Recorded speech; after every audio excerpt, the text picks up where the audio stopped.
ये देखें जी, ये नारियल का ओरिजिनल ऑयल बन रहा है, ओरिजिनल ऑयल नारियल का।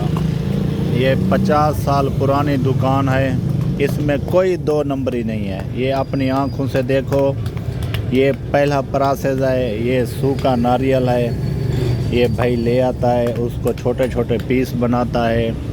तो फिर इसका अगला प्रोसेस भी हम आपको दिखाएंगे। भाई आपको कितना अरसा हो गया ये काम करते हुए?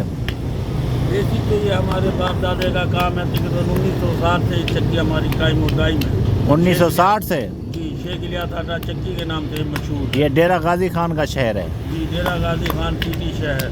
अच्छा, ये डेरा गाजी घर गोल बाग के पास, घंटा घर गोल बाग के पास। ये देखें, अपनी आँखों से देखें।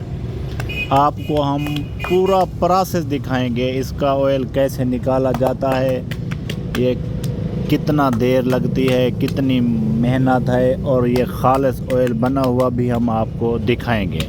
वीडियोस एंड तक देखना। अच्छी लगे तो लाइक शेयर, हमारे चैनल को सब्सक्राइब करना ना भूलें। ये देखें।